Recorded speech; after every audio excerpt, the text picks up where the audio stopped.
Now moving on to also the US, Pakistan, more words. The US Secretary of State, Rex Tillerson, gave Pakistan quite an earful on terror. But the Pakistani side tried to brush it over before Tillerson's visit to India. The soaring of ties between America and Pakistan is more evident than ever. While the US Embassy in a press release said that Tillerson had told Pakistan to act on terror in its own territory, the Pakistani tried to paint it in a different color. The Pakistan Prime Minister's office, in fact, said that Rex Tillerson spoke on promoting cooperation and stability in Afghanistan and in the region. Also, what stood out in Tillerson's Pakistan trip was that there was no one on the meeting between the US Secretary of State and the Pakistani Prime Minister Abbasi. Cornered on terror, Pakistan protested that it was being unfairly called the patron of the Haqqani network, while Pakistan insisted that it will act on any actionable information that the US gives. Rex Tillerson questioned the Pakistani leadership on terror.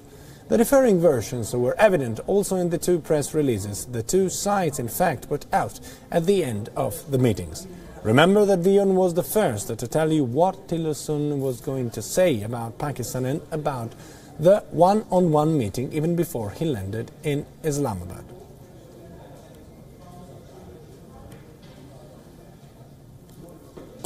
So important regionally to our joint goals of providing peace and security for the region and providing opportunity for greater economic solutions in place. हमने उनको कहा कि देखें बड़ा clearly कहा गया हमारी तरफ से कि जी ये बेसिकली ये जो मुश्किलात जो आपको दरपेश हैं या हमें दरपेश हैं ये आपने यहाँ पे पैदा की हुई हैं। जब आप 80 की दहाई में यहाँ पे आए या पिछली दहाई में यहाँ पे आए तो ये एक प्रॉब्लम्स जो हैं ये ओवरनाइट जो है ये रेडिकलाइजेशन ख़त्म होने वाली नहीं है। ये एक जनरेशन लगेगी और हमें हमारी ये प्रॉब्लम है। आपकी प्रॉब्लम हो या ना हो उससे वो बाद में बात आती है, लेकिन हमारी प्रॉब्लम है सबसे पहले ये हमारी अपनी प्रॉब्लम है कि हमने इन प्रॉब्लम से छुटकारा हासिल करके अपनी सरजमीन पे अमन कायम करना है, अपने खित्ते में अमन कायम करना है। ये बार बार हमने उनको इस चीज़ पे एम्फसाइज किया कि आपकी जो असेसमेंट जो है वो आपकी गलत है। And while Rex Tillerson is currently in New Delhi for a 3-day visit, I am joined from Islamabad by Sune Engel Rasmussen, who is the Guardian reporter. And I am also joined here in the studio by a pretty prominent personality, I would say, in Indian history. Sir, you have been the spokesperson of the former and late Prime Minister Rajiv Gandhi, and you're also former ambassador, and you just came back from Washington. So I'll start with you. What is on the table? Well, on the table really in this leg of the visit, especially the first leg, Kabul and Islamabad, was really the Afghan-Pakistan imbroglio. The Americans are not persuaded by Pakistani protestations of innocence on the Haqqani network, and incidentally the two captives who were released have in fact confirmed that they were held on Pakistani territory for the past 1 year by the Haqqani network. So to say that there are no bases in Pakistan, even this has been denied by the people who have been released. So the Americans don't buy that. I think they would like to work it with the Pakistanis and use persuasion and diplomacy. But at the same time, they're going to step up military operations. Large new additional troops are coming in. Air power is going to be increasingly used in Afghanistan. So that is going to be the strategy. They are going to try and negotiate with Pakistan. But I would not be surprised if the screws are also turned economically on Pakistan. There is talk that while certainly there is no bilateral aid, Pakistan receives huge sums of money from the World Bank and American supported institutions. Right. So the squeeze economic would come that way. Within the US Congress, there is a lot of displeasure across the board, both Democrats and Republicans. There is a draft resolution being moved to declare Pakistan as a state sponsor of terrorism.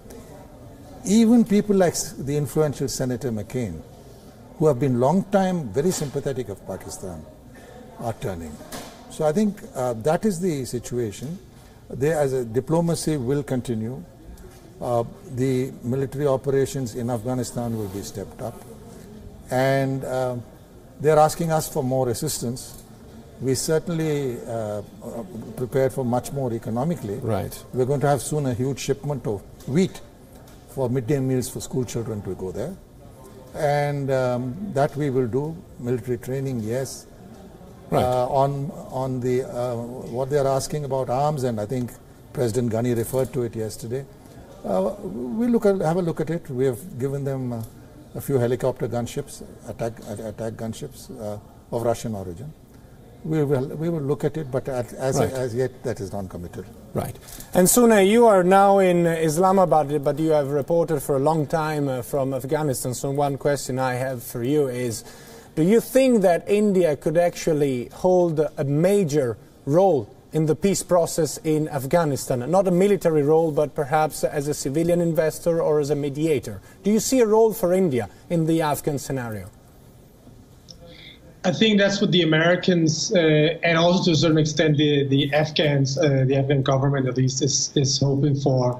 And you can see that also with some of the approach, some of the U.S. approach now to India, the fact that Tillerson and Ghani are going to spend significantly more time in Delhi than they did than Tillerson, for example, did in Islamabad is very significant here. I think the problem is Pakistan doesn't feel like their concerns are being heard, and that's nothing new. But I think that's the major obstacle to India playing a role in the peace process.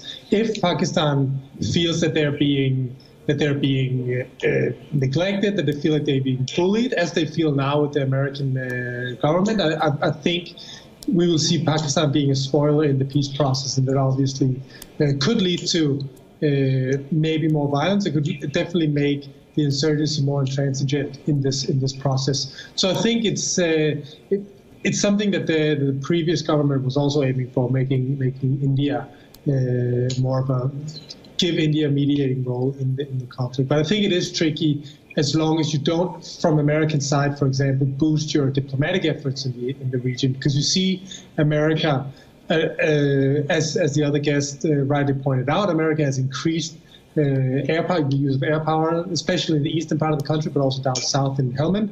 The pressure is definitely being increased on Pakistan, but it's not being coupled with sufficient diplomatic efforts. On the contrary, the State Department is being hollowed out, and it's not something the president at least seems to, the U.S. president seems to be paying a lot of attention to. So that is an obstacle, I think. And I want to pick your brain more on one story. Since you've been for a long time in Afghanistan and you know a little bit the mood of the country, what is the perception of India among the population, or at least the people you met while on the ground in Afghanistan? Do they have a favorable opinion of a certain Indian intervention? I'm not talking about military intervention, but about civilian intervention, about, I don't know, as a peace broker or as an economic actor. What is their perception of India normally? It's very difficult to generalize. I mean, there's a lot of different interests at play in Afghanistan. But generally, I would say because of the lack of direct Indian military intervention, at least on the same scale as any of the other actors in the region, I think a lot of people have a more favorable view of India. Would be open to India taking a mediating role in the conflict. But it is difficult to. It is difficult to generalize. You have half the population living in sort of the more tribal areas in the south and the east, and different political interests. So it's difficult to generalize. But I think if we make an attempt at that, India doesn't have the same sort of checkered history as other regional powers, Pakistan for one, but also countries like Russia, like Iran, like the US, like Saudi Arabia. And Mr. Parthasarthi, one question for you. In an interesting point that Sune made is that actually isolating Pakistan when it comes to the AFPAC scenario could be even a little counterproductive, because if Pakistan feels they're being squeezed out of the scenario, the deep state of Pakistan, which controls somehow part of the territories in the federal tribal administered areas, could actually scale up violence both in Afghanistan and Pakistan too, and perhaps in India. No. Is this a scenario which is likely to be? It is nobody's case, and I don't think any Indian in his right senses would say that you have to leave Pakistan out of a process in Afghanistan. Especially when that process covers trans-border movement of people the Afghans characterize as terrorists.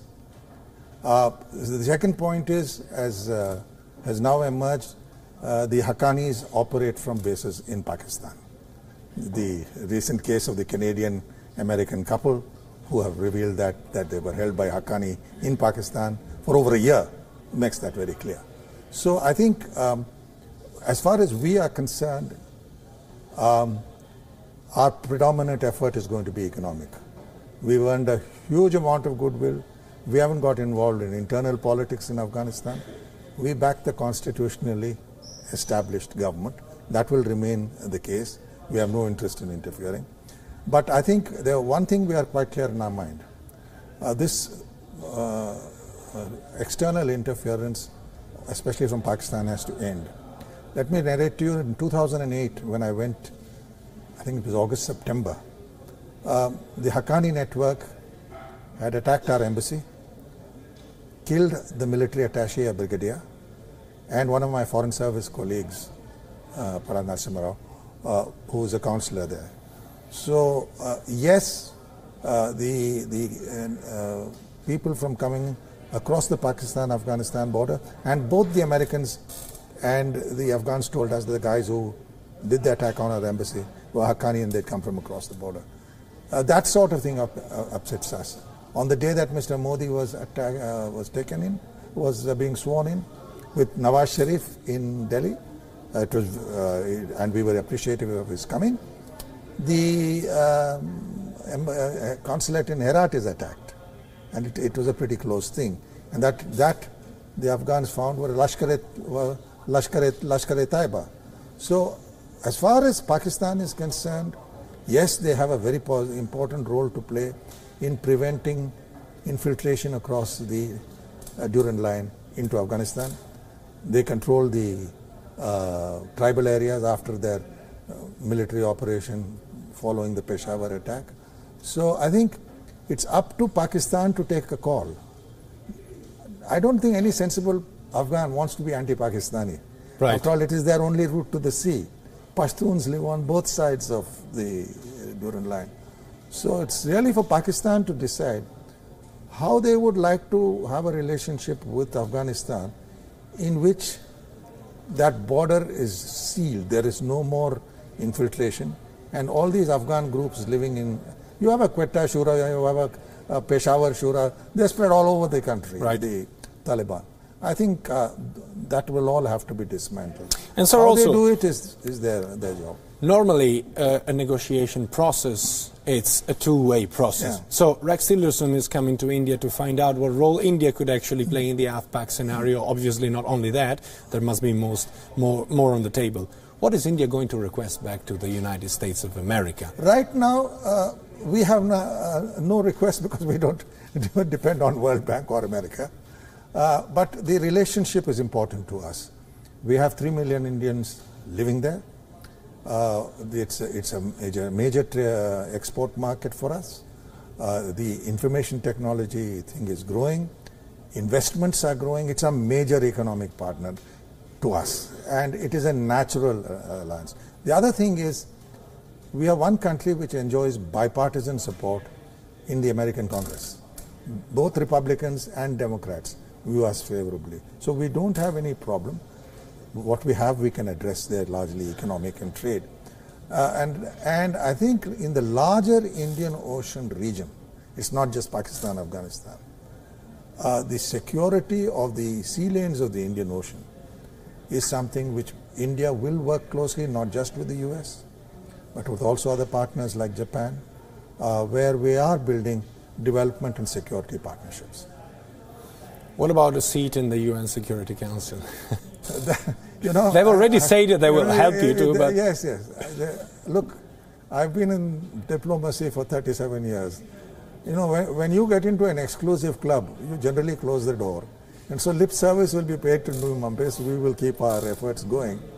But I think in an ultimate analysis, what the Americans are proposing, which I don't know whether we'll accept, I think we should, is a sort of permanent membership. It will have to be regional, Africa, Asia, and Latin America will have to be represented, but without a veto power. I would buy it. I'm not sure of my government.